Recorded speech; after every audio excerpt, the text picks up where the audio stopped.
Ball just ripping through with these medevacs. I'm not sure if Saint's going to be able to hold off warping in more units. These are all Zealots at the front, but good force field. Looks like it's going to clean it up. Yeah, I'm really surprised. I didn't expect that. The force fields were pretty solid. I think he could have laid a couple more out there and really tried to isolate some of those back forces, but it was definitely a battle that Terran wanted to fight because it was in the wide open. You know, it wasn't in a little corridor where the force fields would have completely cut him in half. And those Void Rays, you know, I apologize for dogging on them earlier, but they were actually pretty solid in that. They focus fired the Marines down, and once there was no Marines, everything else just kind of got cleaned up. Certainly. If we look back at Terran's base, though, throwing down more, barracks, switching over to that heavier Marauder production, as he does probably know that Colossus are on the way. Range on the way. The first Colossus being produced at the moment, and that third finishing up for Saint. Terrence had his third up for some time, got that planetary there, and dropping those mules on the gold base. Such ridiculous income. Yeah, definitely. Looking at the harvester count, it's 55 to 59, but 4 mules, as you know, make a pretty big difference. So Terran's sitting happy with that. He's adding some additional racks. He's up to 6, I believe. I see actually 2 more at the natural, and a Thor coming out. Thor, obviously, because you can defeat Liquid Tyler with it, the most overpowered unit in the game. Thors are pretty beastly. I'm not exactly sure with this composition if I would have liked to seen that. I'd like to see him start cranking out some Vikings, but they are very strong. They're very good against Protoss gateway units. He does have a couple Void Rays out, so maybe that's what that's there for. I'm not sure. If you see another push forward by the Terran, I'm not sure with the Colossus and the Void Ray. This almost looks like an anti-Zerg death ball here with the Colossus and the Void Ray. Gonna pick off that Thor, it looks like, and that is not what Terran wants to have happen. You see a stim forward, more force fields going down, trapping some of that army. Zealots getting in, doing huge damage, while these, Void Rays and Colossus just clean things up from the back. Yeah, and range just finished on the Colossus, so it's actually doing some really sick damage in the back there. And these Void Rays are still alive. I can't get over this. And look at the kill counts on those Void Rays. 11 kills, 8 kills, 8 kills, and 4 kills. That is, or 3 kills, mind you. That is a lot of kills those Void Rays have pumped out. I wouldn't mind seeing maybe a little bit of a +1 air weaponry if Saint decided to do this type of build again. Yeah, Terran's actually finally starting to transition into some Vikings now. I really feel that if he would have just focus fired those Void Rays in the first engagement, when they get up to fully charged damage, they do sick damage. They do really good DPS, and I think that was honestly probably the difference in those 2 battles. So we do see Terran sneaking SCV and scouting the fourth of course, going down for Protoss, and we see looks like Saint loading up, not Saint. Reppageki loading up and doing a drop in the main. This could do huge damage if not spotted, but he does have a lot of gates still not on cooldown, so he sees the drop coming in and warps in a whole round of stalkers, and that that would spell the end of that. And a Void Ray looks like it's going to make it over there. Might pick this off. It's going to be close. The dropship is a little bit faster, so it is going to get away, and he may lose this Void Ray. I hope he finishes that medvac off. Nope, he's running. Okay. Void Ray does make it out. Okay. 8 stimmed Marines, especially with 2-2 like that, a force to be reckoned with.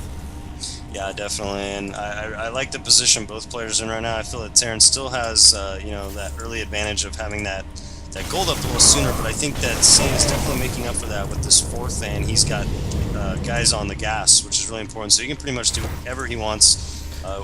Would not shock me if he switched some tech maybe to some Templar eventually. Looks like we have 1-1 finish for Protoss. You can chrono out upgrades so fast when you have double forges. 2-2 on the way, as well as charge and more Colossus, more gates in production as well. We've got a ton of gates here. We're up at 14, or it looks like not quite 14. 11 gateways here for Protoss. That is a ton of production. Yeah, 2 robotics facilities. Second one's almost complete, and then as you mentioned, all those gateways. Terran.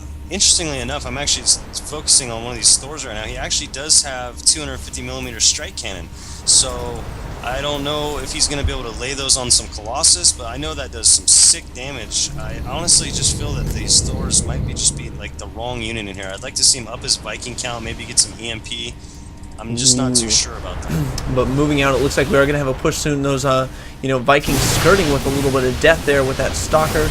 But Vikings coming in, looks like a little bit of a poor engagement for Reppageki, getting force field completely off. Those Vikings getting taken out, and oh my goodness, this laser death ball from Protoss ripping through the Terran army.